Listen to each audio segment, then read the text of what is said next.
Hello, my name is Moises Rodriguez, and I am doing this video for my students of Accounting 561. And this is specifically to deal with test taking strategies using the sample final for this class. Now, what I want to talk about is three, steps that I try to emphasize in test taking, and also the application of these procedures into a technical field, in this case being accounting. Now, these steps, I said three. The first one is perhaps the easiest to talk about, but the hardest to implement, and that is staying calm, trying to avoid panic and frustration. Now, that is easier said than done. How do you do that? Well, some people will tell you through preparation. Yes, studying the material is certainly helpful, but there are other keys, because sometimes we understand the material, but we have difficulty in connecting our knowledge of these concepts to the questions at hand. And so, aside from that preparation, what I'd like to do is help you develop a technique so that you can gain confidence in your ability to what I'm going to call, quote unquote, dissecting these questions. Now, in order to do this and avoid, the stress level, panic, and frustration, we need to develop confidence. And in order to develop confidence, we need to have a certain degree of faith in the approach that I'm about to give you. And when I talk face to face with my students about these tests and how to approach them, I always relate or try to that movie Days of Thunder. And in that movie, if I recall, there's, for some reason, I can't remember the name of the actor. Not Brad Pitt, but anyway, he's in a race car, doesn't really have much experience in driving, and all of a sudden there's an accident and there's smoke all over the place. And there's a very experienced driver that's now retired up in a booth advising him through radio what to do. And at the end, when you can't see anything in front of you, he just tells him, you got to have faith that in your instincts and your intuitions, you're going to do the right thing. So just keep driving through. How do we apply that scenario in this particular case? And the biggest issue, as I see it, is that you need to develop some faith in the approach that I'm going to give you, because it deals with perhaps some fear that there's just not enough time to go through all these steps. But I actually have had several students that apply them, and the truth is that there is. Now, time is an element that creates stress or lack of time thereof. And so before you start an exam, obviously you need to talk yourself through, okay, what are the things that will make me the most comfortable, that will make me feel that I'm in the best environment, where I function the best. Everybody's different. And so you need to come up with that list of how to set up your environment that's going to increase your productivity, comfort, and overall confidence. The other thing that you need to do is try to line up all the windows, open up as many windows so that you can have all the resources that you have to your disposal through slides, Word documents, whatever it takes, all your notes, and have that at your disposal. If at all possible, if you can have several monitors in front of you at work, if you can have more than one monitor or what have you, that's to your benefit. The next thing is time management. Basically, you need to look at a test of having three categories of questions. The real easy ones that are going to be teed up for you, the medium difficulty, and the hard ones. And you need to kind of assign a time that you are going to take for each category of question. Are you going to devote 30 seconds or a minute to the real easy ones? Are you going to develop a budget of 3 minutes for the medium difficulty ones? And when you calculate all that out, obviously you need to determine what percentage of easy questions, medium difficulty, and hard and upper advanced difficulty questions that you're going to have so that you can create your full time budget. Now,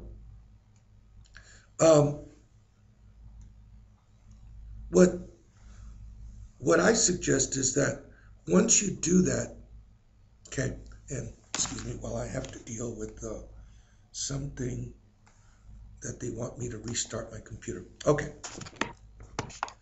once you do that, you're going to find that you actually might even have as much as 7 to 9 minutes with your more difficult questions. Now, the other thing is that if you are struggling with a question for 5 minutes, it's time to move on to the next one and come back to it.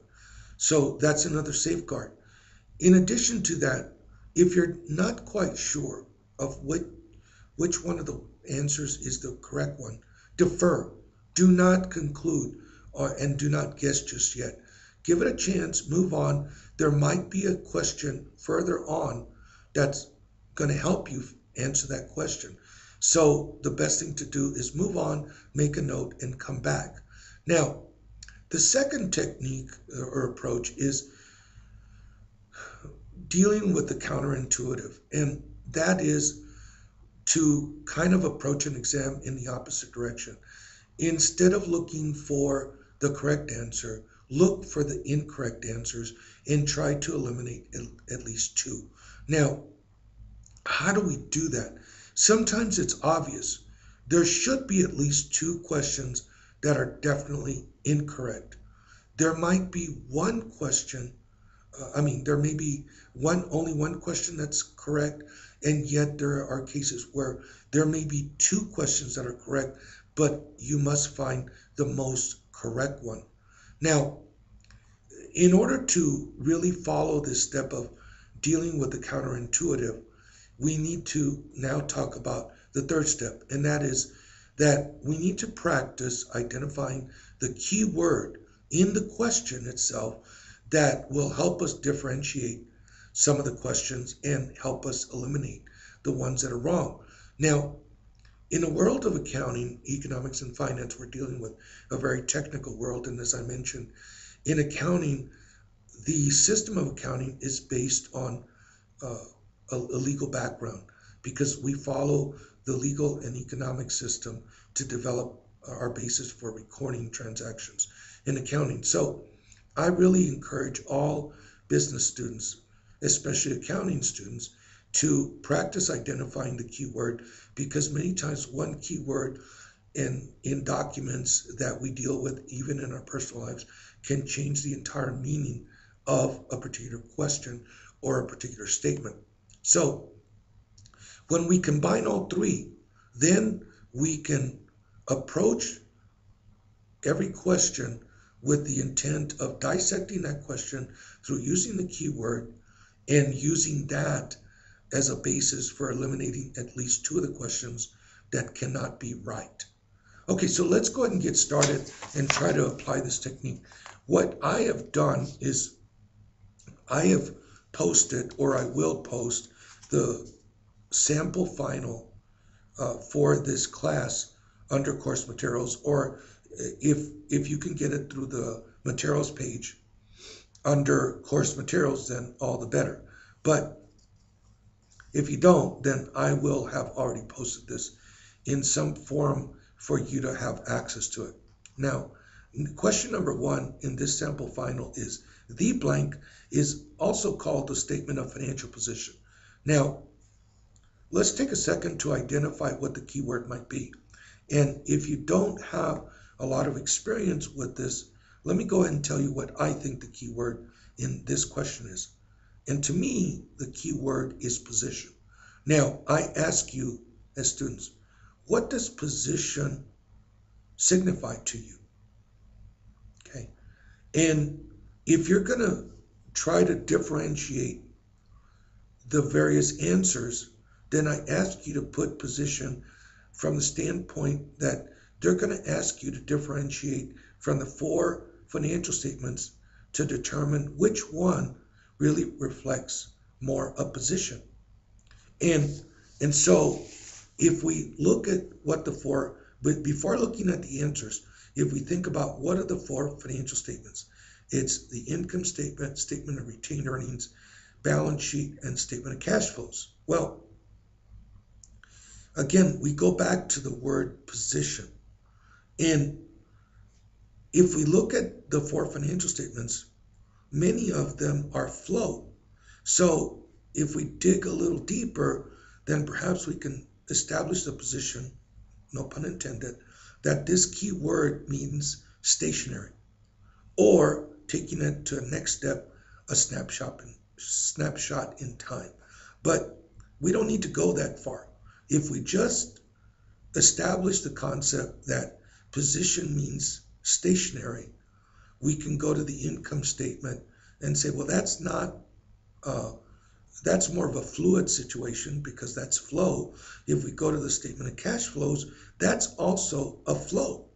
So right there, we can eliminate that those two statements do not fit the concept of stationary. And then we can also go to the statement of retained earnings. And in reality, that starts with beginning a year and it reflects the flow, the change during the year. So by going to the key word, we can eliminate 3 out of the 4 financial statements to get to the balance sheet. All right, let's go on to the second question. Blank is the field of accounting that develops information for external decision making, such as stockholders, suppliers, banks, and government regulatory agencies. So I ask you, what is the key word here? And because this is a video and it's not interactive, I'm just going to tell you that I think the key word is external, because external does differentiate in terms of accounting. It further goes on to talk about that this is specifically for stockholders, suppliers, banks, and regulatory agencies. So if we use the concept of external, then I'm going to ask you to first identify the question, or excuse me, one of the answers that is the most wrong or totally opposite of the keyword external. And if we look at the answers, the one that is totally contrary is management accounting. So that's out.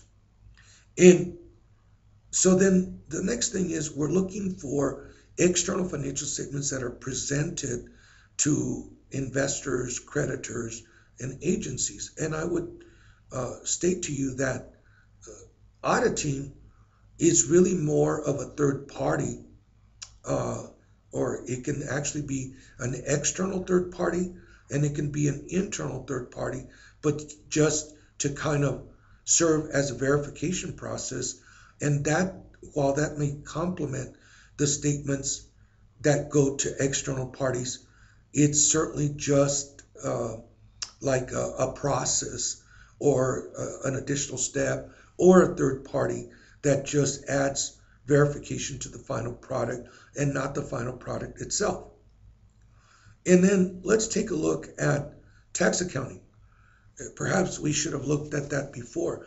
Does tax accounting have anything to do with external reporting? Well, it really doesn't directly with respect to stockholders, suppliers, and banks, but it does to the IRS. So from that standpoint, it does deal with government regulatory agencies. But when they talk about regulatory agencies, I think they're talking more about reporting agencies that you file financial statements with. And so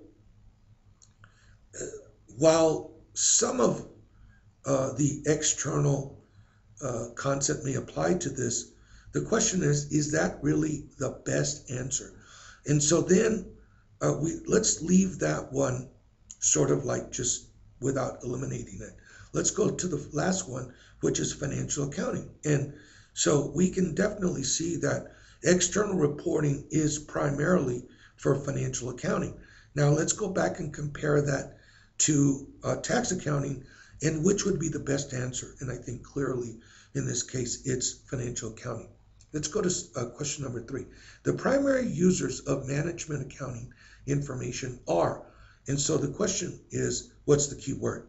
To me, it's management, because that really directs to internal users. And so if we compare that to the answers, I think what's the most obviously wrong answer? Well, to me, it's you can either go with bankers or governmental regulatory authorities, but management accounting does not really deal with either. So we can eliminate both. And what we're left with is internal decision makers and suppliers. Now, the reason that I haven't excluded suppliers is that in today's world, many companies allow suppliers to go into the records of the companies to see when reordering of merchandise is necessary. Okay, and so they do get to use external records, but to a very limited extent, because they're looking at inventory levels and production levels to do so. And so the other answer that is left is internal decision makers. And so that's obviously the best answer. Question number 4. The Rebecca Company acquired merchandise inventory costing $10,000 on September 1st. The company will not pay for the inventory until October the 1st. The transaction will affect the Rebecca Company by increasing the merchandise inventory account by $10,000 and by, okay, so what is the key word? To me, we've got a very long question here and a lot of facts being presented, but to me the key word is pay. And it's the opposite, that we're not going to have payment currently, but rather next month. And so if we're not going to have immediate payment, then what we're going to have to do is have a payable. And what we normally do here is have an accounts payable. So we take a look and we say, if we're acquiring inventory, then we're adding inventory. We're adding an asset. What do we do when we add an asset? Well, we're typically going to debit that. And so we know that the other side is going to be like a payable. So let's look at the potential answers. And if we know that we're dealing with a payable or a liability, are there any answers that we can eliminate right away?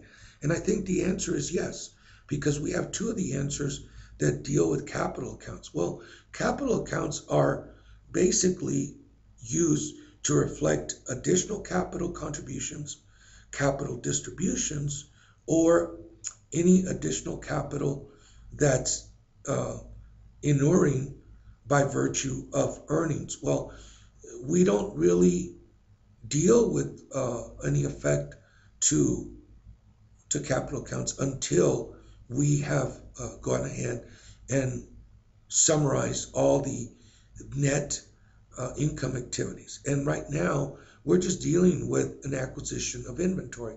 So I think we can eliminate the answers having to do with capital. We've got 2 other answers having to do with accounts payable. So we know that accounts payable needs to be affected, but the question is, in what manner? And we go back to the general transaction that we're acquiring inventory without paying. So the question is are we increasing a liability to the company or decreasing? And that's what helps us eliminate the one that tells us where accounts payable is decreasing. All right, question 5.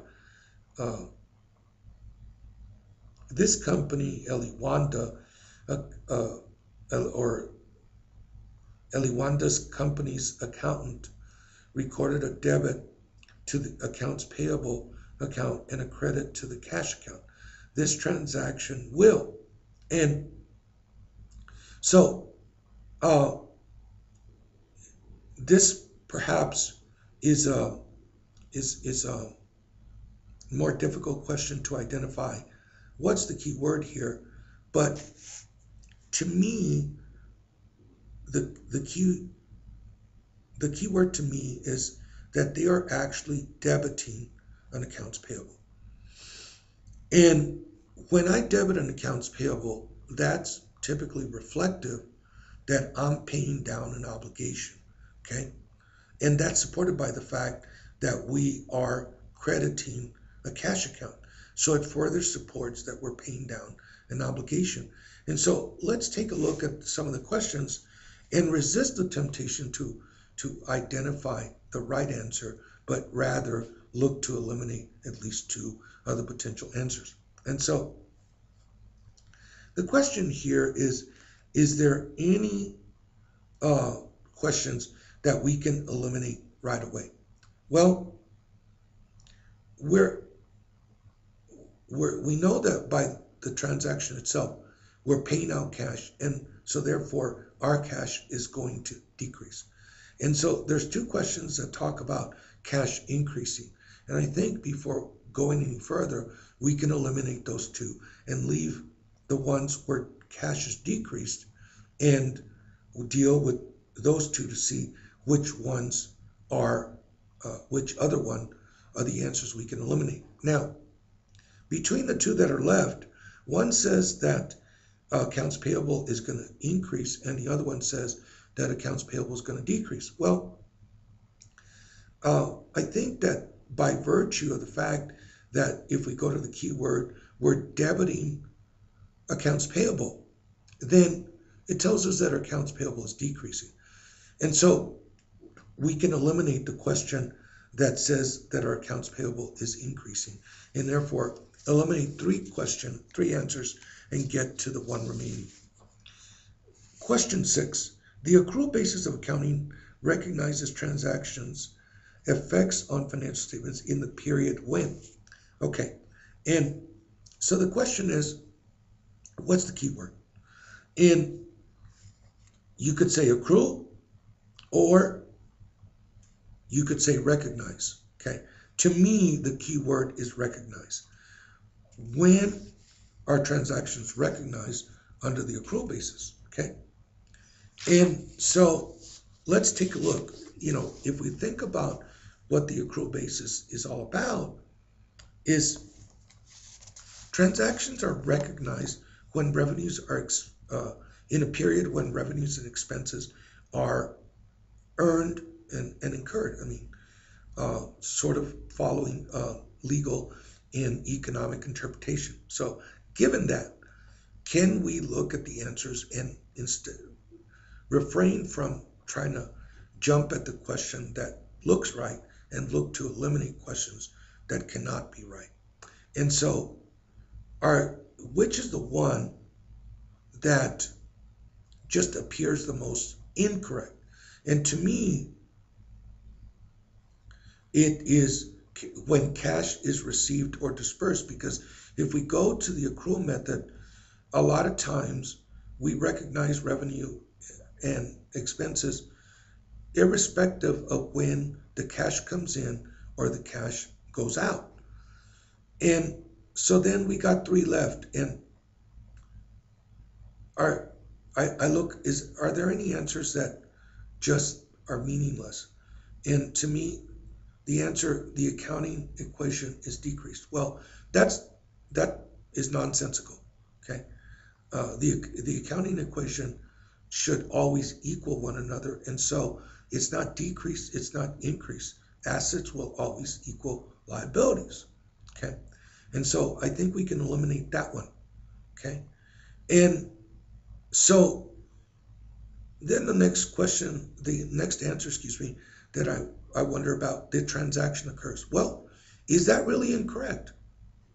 I don't think so. I mean, I think that the accrual method does go and record revenues and expenses when the transaction truly occurs. But then we're left with 2 questions, and the question is, we're left with 2 answers, and which answer is more correct? I think The first one, revenues are earned and expenses are incurred, is the best answer. Number 7, limited liability means that. What's the key word here? To me, it's limited, okay? Because if we chose, we're going to see that in the answers, if we chose liability, then that may not differentiate some of the answers here. And so if we use limited, I think, what does limited really mean? Well, if we look at an LLC, okay, or a corporation, what it means is that any outside creditor or can only obtain assets up to what's within the entity and cannot go after assets that are owned personally by the investors. Okay, so with that in mind, let's look at some of the answers. Okay,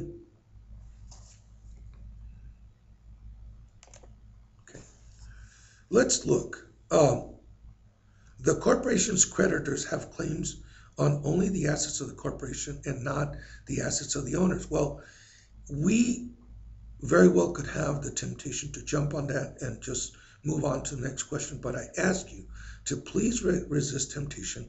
Let's go on to the other questions and try to eliminate the others. The creditors of a corporation can only receive up to and no more the amount due to them. Well, they would only be able to receive that anyway. So does the concept of limited limit the liability in any way? And I think not. So I think we can eliminate that one. The company is required to pay only current liabilities in the current year and has no obligation to pay long-term liabilities in the current year. Well, is that limiting, is that providing another limitation other than the legal responsibilities for those liabilities in and of itself? And I think not. So here the concept is not limited in any way other than what the liabilities call for. And let's look at the last one. Corporations can have liabilities up to a certain amount due to limits on the company's borrowing capacity. Well, those are limits, but those are borrowing limits, and that's not really following the concept of limited liability. So if we resist temptation and not jump on the first one that looked good, we can convince ourselves now more fully that the other answers are wrong and go back and have more confidence that, yes, that first answer is the one. All right, question number 8. The accounting convention of blank guides the significance of an item of financial data in relation to other financial data. Okay, and so the question is, what's the key word?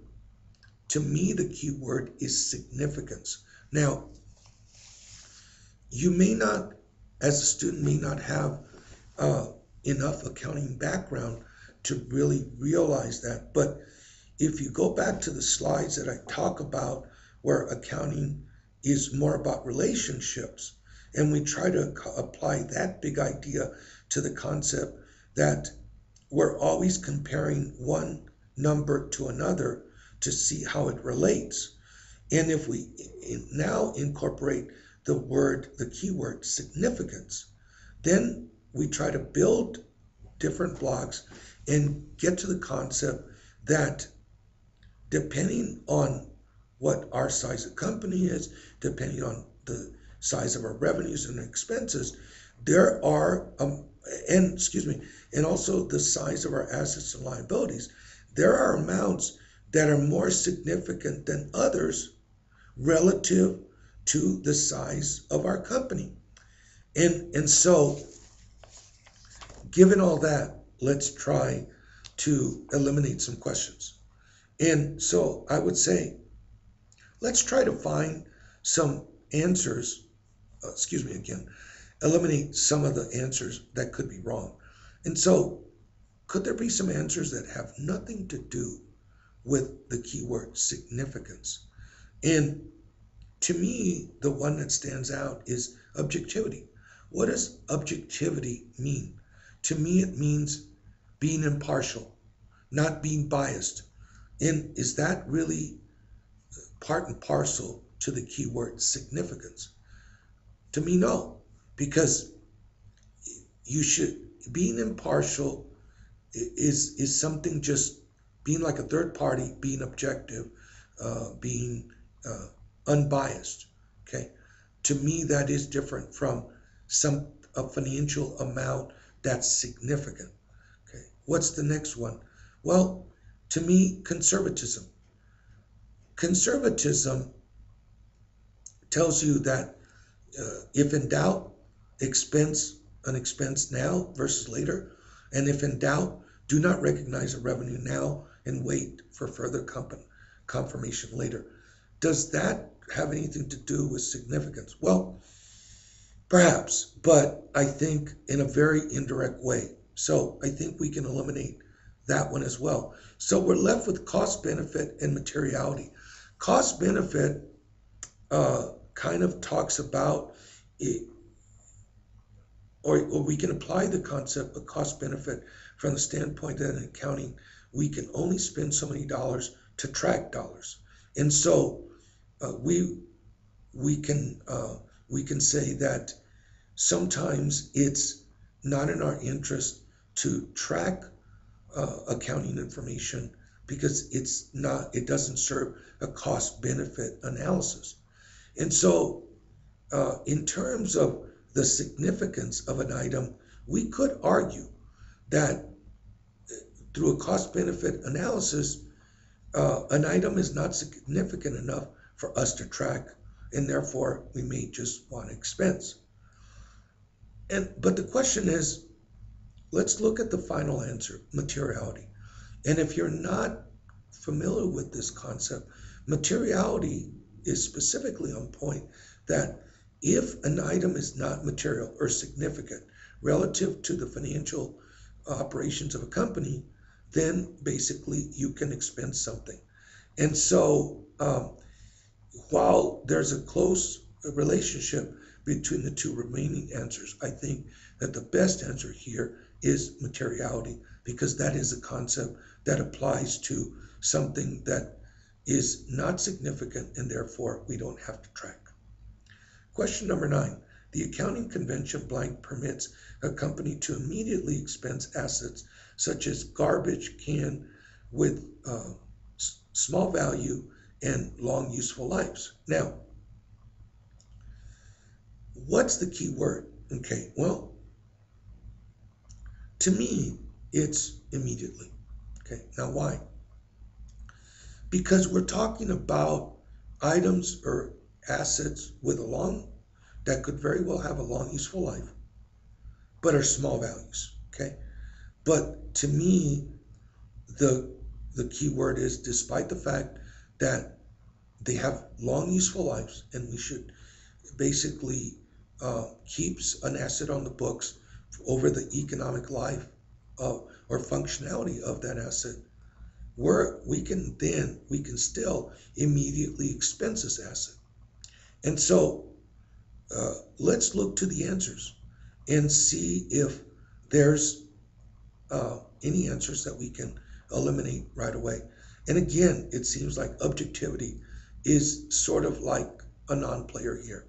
The next one is continuity. Well, continuity relates to the fact that as to whether we got a business that's going to continue. And I don't really see a connection here. So I think that we can eliminate that one.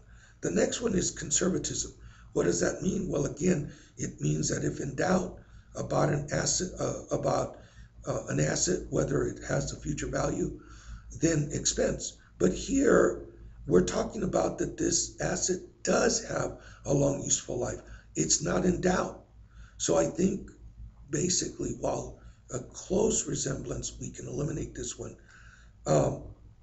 and get back to the answer of materiality. Even though it's got a long useful life, it's just immaterial because it's got a small value, and the small value is insignificant to the operations of the company. Okay, number 10, the accounting convention of blank means selecting the method of measurement that yields the gloomiest immediate results. Now, to me, the key word that stands out is gloomiest, okay? And that is whether you want to look at it as the glass half empty, or following the accounting concept that you look at the most conservative outlook. Okay, and so we look at the answers, and to me, again, objectivity stands out. Let's get rid of this. Let's look at cost benefit. Does that really have an impact here? I think not.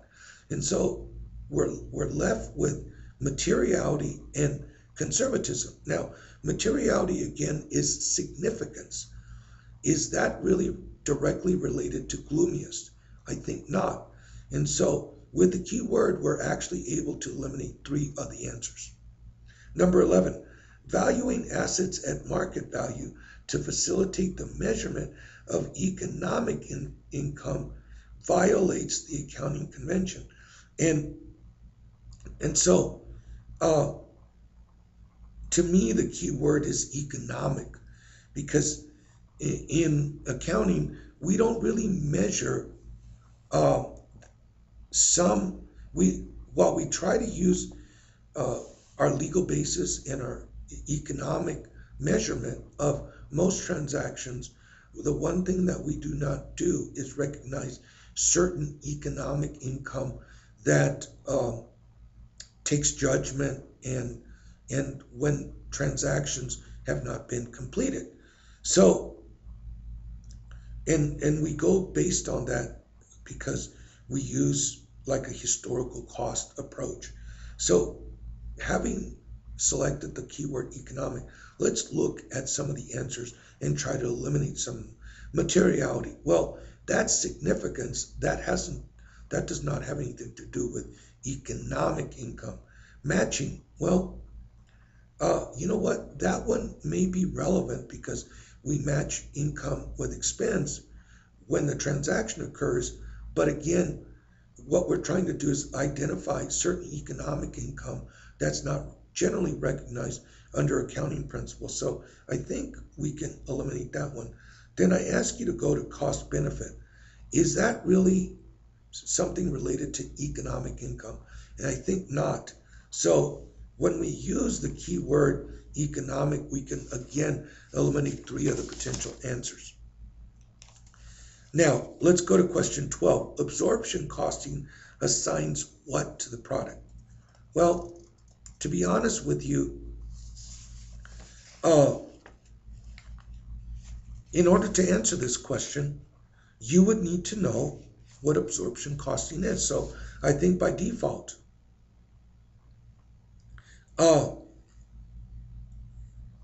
the keyword becomes absorption. And what you may want to do is Google real quick and find out what absorption costing is. And what absorption costing is that absorption costing is trying to gather all costs, both fixed and variable, that relate to manufacturing costs, and leave all administrative costs aside. And so let's look at and let me go back and say that we have variable costs that are manufacturing, we have variable costs that are administrative, we have fixed costs that are manufacturing, we have fixed costs that are administrative. And what we're trying to capture is all related fixed and variable manufacturing cost here. So let's try to eliminate some of the questions. The first one is variable manufacturing cost. While that's part of it, it's not all of it. So this answer is incomplete. All variable costs, well, that's incorrect because that's picking up some variable administrative costs, and that's not what absorption costing is all about. And D, all variable and fixed costs. Well, while it's picking up all variable and fixed manufacturing costs, it's also picking up all variable and fixed administrative costs, and that's not part of absorption costing. So if we find out what absorption costing means, then we can eliminate 3 of the 4 answers. Let's go on to question 13. Martinez Company has 2 service departments, maintenance and personal, and 2 production departments, mixing and finishing. Maintenance costs are allocated based on square footage, while personnel costs are allocated based on number of employees. The following information has been gathered in the current year. And then it says if the step-down method is used to allocate costs and the maintenance department is allocated first, then the amount of overheads allocated from personnel to maintenance is. Now,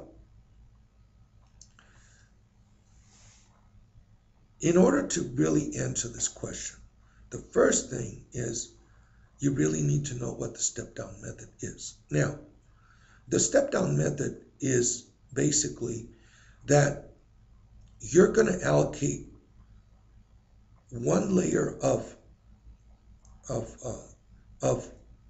cost down. For example, in this case, and this could involve several levels, okay?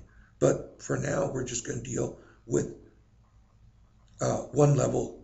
And in this case, we've got supporting functions of maintenance and personnel, and those costs being allocated to mixing and finishing. Now, there's another thing about the step-down method that we need to know, okay? And that is that you start just in one direction, and from there you go down. You do not come back to that and allocate back to the other supporting function. And so what we're looking for is that with respect to maintenance and personnel, we're going to either allocate from maintenance to personnel and then allocate all cost pools remaining from there, from that step, to mixing and finishing, or we're going to allocate from personnel to maintenance and then take the ending cost pools from that process and allocate down to mixing and finishing. And so to me, the key word is, what's the first step? Okay, are we going to go from maintenance to personnel, or are we going to personnel to maintenance? And so in this case, what they tell us is maintenance goes first, okay? And maintenance department is allocated first, then the amount of overheads allocated from personnel to maintenance, okay? What does that mean? That maintenance is allocated first. It means that maintenance is allocated to personnel, but that personnel is not allocated to maintenance. And so when the question is, how much of the overhead allocation is from personnel to maintenance? Well, there is none, okay? So let's look at which answers we can eliminate. And if we know exactly how this works, we know that the answer is 0. And we could go through the other calculations, but knowing this, we know that we can eliminate the first 3 answers without even making any calculations. And we're going to see this now. Question 14. Kevin Company has 2 service departments, maintenance and personnel, as well as 2 production departments, mixing and finishing. Maintenance costs are allocated based on square footage, while personnel costs are allocated based on number of employees. The following information has been gathered again. If the step-down method of allocating is used and the personnel is allocated first, now then the amount of overhead allocated from personnel to finishing is, okay? So again, the key word here is personnel goes first. And so in this case, we're going to go from personnel to maintenance, and then get revised cost pools, and then from there allocate down. Well, what that means is that the personnel cost is going to get split 3 ways because they're the ones that go first. And so and the next thing is that what's the cost driver or the allocation method that personnel uses? Well, if we look back, it tells us that personnel is allocated based on the number of employees. So then we know that that's going to get allocated 3 ways. So what we need to do is allocate, we need to add up the 3 departments that personnel cost is going to get allocated to, and that's maintenance, mixing, and finishing. and that's 8, 24, and 32, or 64. And in order to find out how much of the cost of personnel, which is 84,000, that's going to get allocated to finishing, we know the denominator is 64, so then we just take 84,000 times 32 divided by 64. Okay, and therefore that's how we can get the answer. Number 15, Murphy Company has 2 service departments, maintenance and finishing, and has 2 production methods departments, mixing and finishing. Maintenance costs are allocated based on square footage, while personnel costs are based on employees. The following information again: if the step-down method is allocated for cost is used, of allocating cost is used, and the personnel department is allocated first, then the amount of overhead allocated from personnel to mixing. Okay, now the key here is that personnel is allocated first. So again, what we know is that we're going to have a denominator of 64, and the 84,000 is going to get allocated 3 ways: to maintenance, mixing, and finishing. And if we're going to allocate directly from personnel to mixing, then we know it's going to be 84 times 24 divided by 64. Yeah. Okay. Number 16. Make management decisions. And so under costing methods, blank is used for external reporting. Okay. Now, what's the key word? Well, to me, I think it's fairly simple. External. And you would think, well, we've used this before, but we've used this basically for financial statements. Now, can we use the key word for distinguishing some of the answers? Okay. And so this one becomes a little bit harder, all right, because now what the answers that they've given us are absorption costing, variable costing, direct costing, and average costing. Now, what we need to do is go back, and sometimes we need to go back between the questions. And we've already had a question on absorption costing. We've already Googled what absorption costing is. And basically, absorption costing is basically trying to gather all the cost, fixed and variable, associated with the manufacturing part. And so if we now try to relate that to how we classify cost, then we look to an income statement, and we know that cost of goods sold includes all the fixed and variable costs that's incurred with manufacturing costs. And all the other costs that's administrative is reflected under sales, general, and administrative. So then, I mean, quite honestly, that looks like a really good answer. But let's take a look at the other answers. I mean, you may have to Google what variable costing is, direct costing, and average costing. What you might find is that direct costing and average costing may be meaningless. Okay, they're just wanting to steer you in a different way. What does variable costing mean? Okay, you may have to Google this, but I think that at the end of the day, you're going to be able to eliminate these the remaining 3 and go back and realize that absorption costing does coincide with the way we classify our expenses on the income statement for external reporting purposes. Okay, number 17, launching a new product line is an example of, okay. And so to me, the key word is launching, or actually, I'm not sure. Let me, I might just say, no, excuse me. I'm going to retract. And I'm going to go with new, all right? And if I use the word new, then I'm introducing a new product, all right? And so by launching a new product, that means that I've already gone through the phase of doing scenarios, of whether it's cost beneficial to go with a new product. It means that I've already done budgets, forecasts, scenarios, perhaps even consider dropping an existing line in lieu of this new product. So having said all that, let's take a look at the answers and see if there's any answers that we can just eliminate. And to me, organization means nothing, okay? I think I can eliminate this one. Controlling, what does that mean?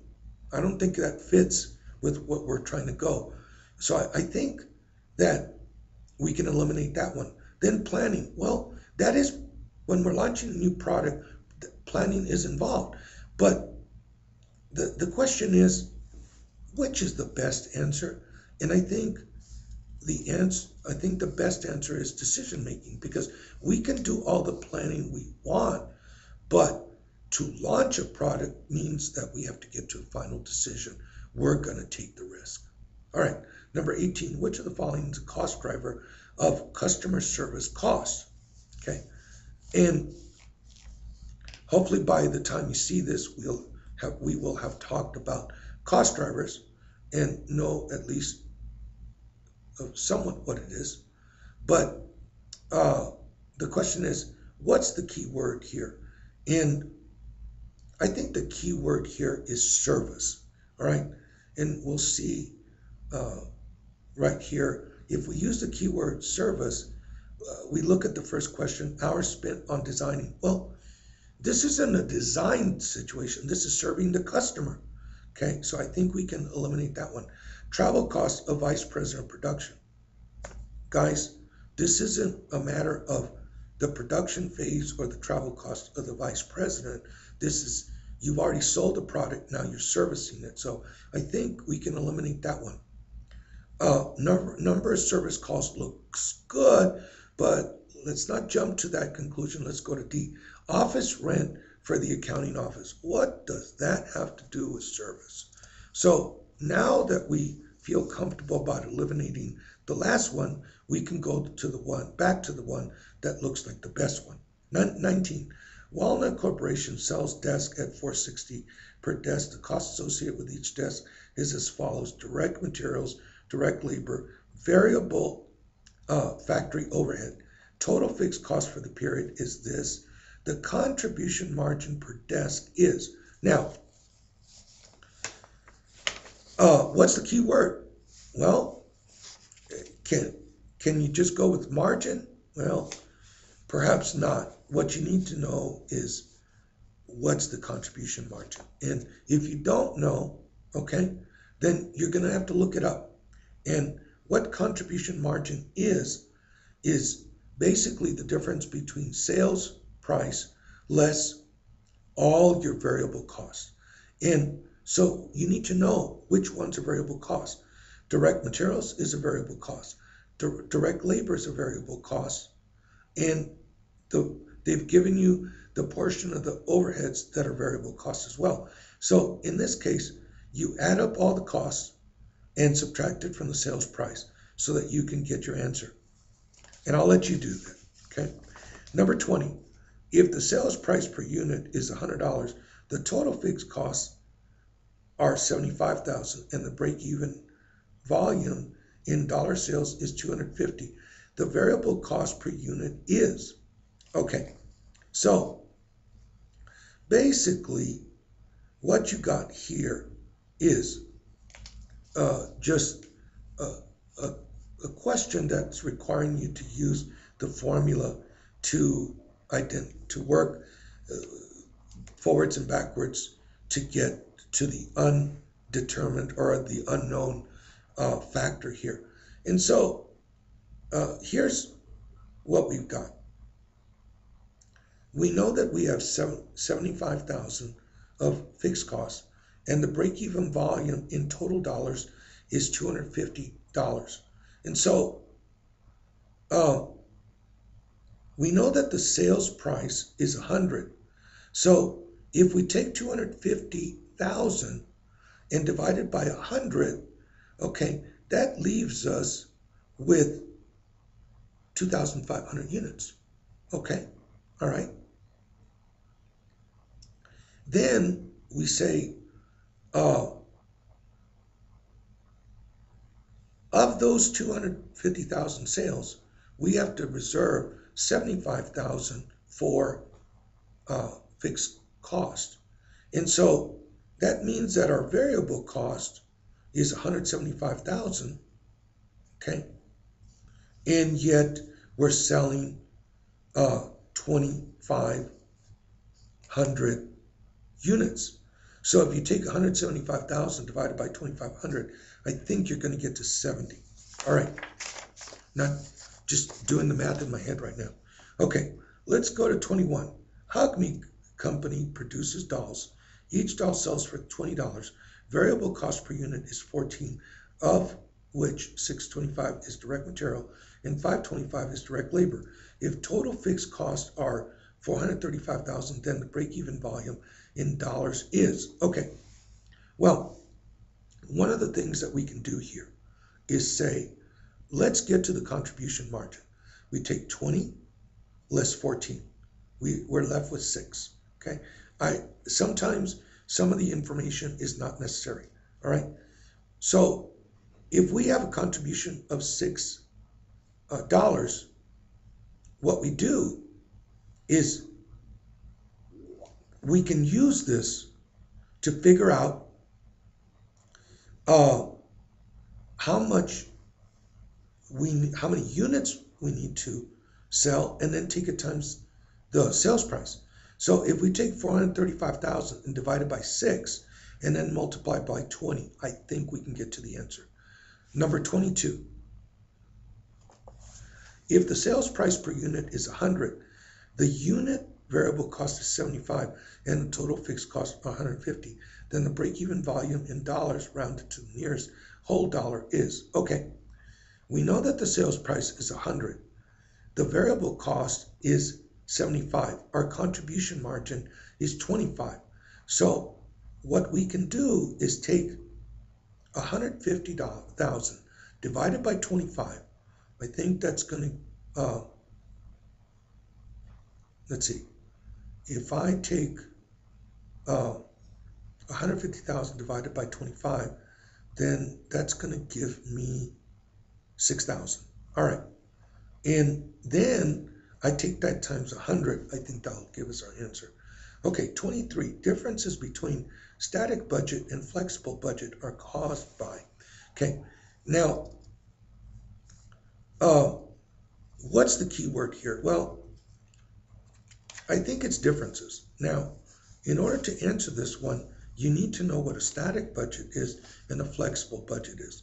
Essentially, a static budget is what you develop at the end of, let's say, the fourth quarter of one year for your next year, and you make no modifications, even as you realize that things are not exactly what you would have expected. Flexible budget, on the other hand, starts incorporating differences between your anticipated production and your actual production levels. So if you look at this, knowing this, okay, that the main difference is difference in anticipated activity levels versus actual levels, let's take a look and see if we can't eliminate some of the answers. Problems of cost control. Well, not really, because this is a difference in activity levels. So we can eliminate this one. Poor uses of material and labor. That's more with efficiency problems and not difference in activity levels. A combination of price and material variances. Well, again, not really, because this has to do with, while this is true, okay, price and material variances have to do with efficiency, price, and activity levels. And so while part of it may be true, what we're looking for is an answer that deals strictly with differences in actual activity levels versus that of expected activity levels. So by default, the last one becomes the best one. 24, budget's blank. Okay, well, it's really hard here to figure out what the keyword is. And so if we go with budgets, just as a wild guess, then we try to find out which one is the best answer. But before doing that, um, are there any answers that we can just eliminate first? And just by glancing, uh, I can see that are deviations from a plan. Well, no, budgets are supposed to be a rollout of a particular plan. Ignore areas that are presumed to be running smoothly. No, a budget is supposed to incorporate all areas. So, just as first glance, I think that I've been able to eliminate two of the potential answers. So we're left with A and B. Are quantitative expressions of action plans. Well, that looks good. But let's take a look at B first. Evaluate the accuracy of forecasted spending amounts by highlighting deviations between actual expenditures and budgeted amounts. And while that may be part of variance analysis and part of what we do uh, after we put out a budget and we get to comparing it to actual, that's all true. But what is a budget? Well, a budget is an expression of quantitative numbers of part that are part of an action plan. The second one is just the use of the budget in comparing it to actual. Okay, 25. Blank is the first step in designing a management control system. Okay, and so the question becomes, what's the key word? And I think it's designing. You're in the design phase of a control system. And so let's look at some of the answers that we could potentially eliminate. Again, we're trying to design a management control system. Preparing financial statements, well, that's way down the line. So I think we can eliminate that one. Establishing organization goals. Well, that's way before we get to designing a management control system. You got to develop all the goals and then work your way down. So I think we can eliminate both B and C. Or can we? I don't know. Let's leave the B alone, because it is part of designing management control system, is part of establishing organization goals. Let's take a look at some of the other answers. Evaluating management's performance. Well, that's way after establishing management control systems. So I think clearly, we can eliminate A and C.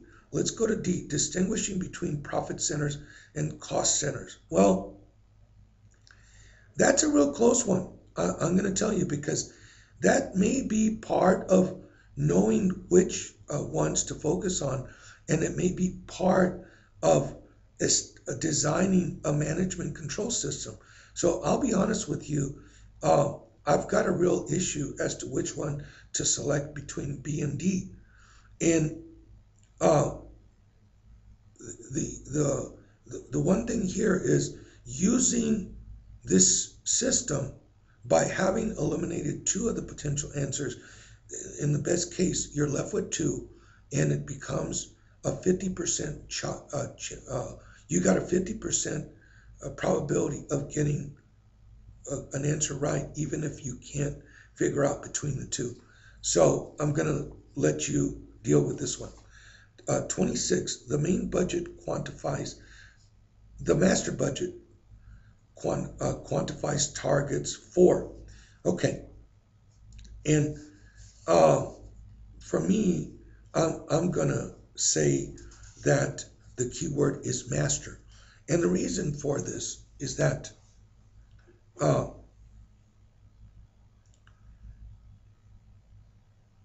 the master budget basically is where you start. Okay, you start with the master budget to develop everything else. Okay, and what is the master budget based on? Well, it's based on marketing studies that give you the sales anticipated for the future year. So let's look at the answers. Well, sales looks awfully good, but let's keep going.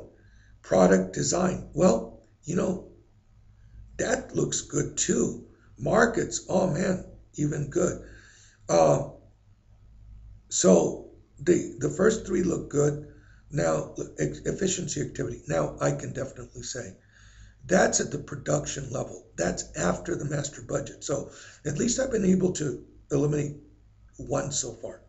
And then the next thing is product design. Well, uh, the product design really starts after we've decided what we're going to sell based on our marketing studies. So I think that we can eliminate that one, okay? Because the master budget tells us what we think we can sell. Obviously, we go with the engineers to see how much it would cost us, but we go through this economic study to after that to see if that's to our benefit, and if it is, we go forward and we develop the master budget, and the product design comes after. So now we're left with A and C, and the question is, yeah, markets are important, but ultimately it's the sales that is generated and the main basis for the master budget. Okay, 27, the master budget forecasts. Okay, and again, what do they forecast? Well, they forecast sales. But before we go with the most tempting answer, let's look at the other answers. The number of employees. Well, that's not the master budget, that's the production budget. The number of product designs. Well, that's part of production. Cost allocation amongst departments. Well, that's way further down the line after the master budget. So we can confirm that, again, that it is sales. 28. The blank method of measuring cost functions is the least reliable. Okay, again,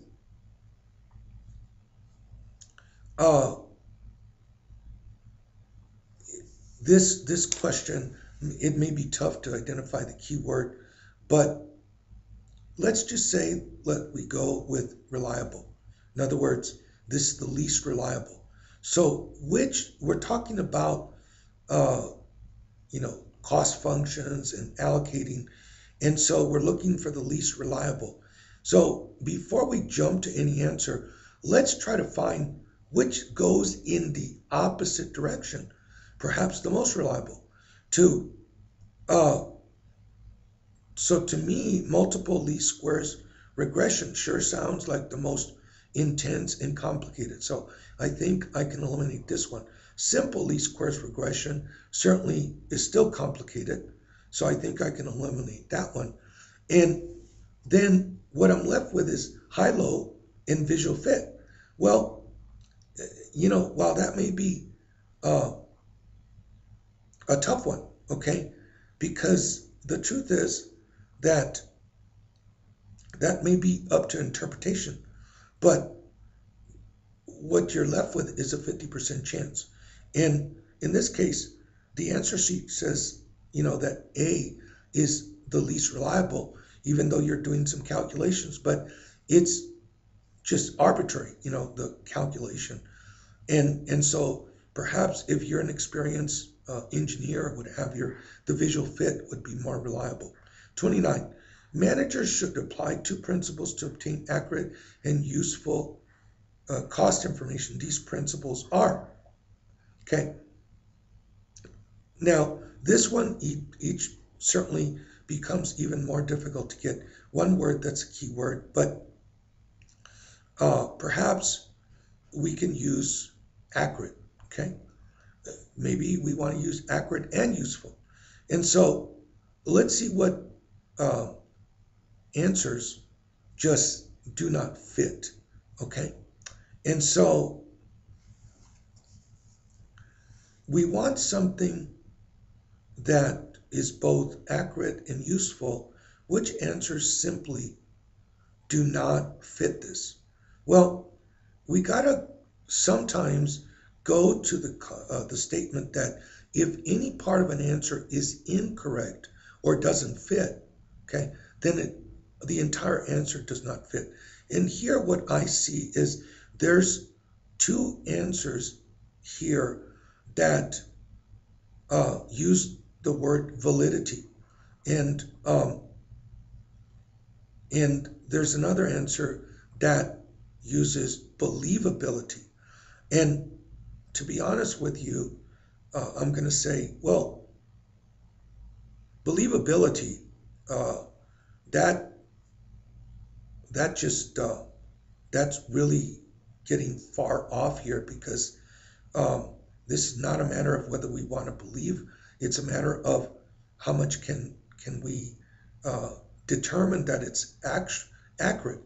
So we need to be able to get some sort of reliance, and we need to also get some sort of confirmation that it's accurate. And so believability is a bit of a stretch, so I think I can eliminate that answer. Then the question is, we're using plausibility, reliability, believability. And guess what? D is believability and validity. So I think by virtue of that, I can eliminate D, because this word believability, I'm just not accepting. So I'm left with B and C. And the question is, which one is the better one? And again, I look at C and say validity versus reliability and plausibility. It becomes tough, but I have to say that B to me is the better answer. But you still, if you can eliminate two, you got a 50% chance of getting it right, even if you're not sure. Number 30, as the cost driver activity increases within the relevant range. Now, what's cost driver? It's supposed to determine a function of activity level that will drive cost up. And so if the activity level increases, we would expect the expense to increase. And so let's look at the answers to see, what fits the best. Now, what we have to do is use some of the other information that's given to us within the relevant range. What does that tell us? Well, it tells us that they're probably that almost definitely they're dealing with a fixed cost. So with that, I think we can go in and eliminate the two answers that deal with variable costs. And so we're left with A and B. And so I think that when we look at that the activity level is increasing and they're talking about fixed costs, then we would be looking at total fixed costs increasing, and we can eliminate B. Okay, well, that's been a very long exercise. I thank you for your patience, and I really hope that this video has been a help to you. Thank you.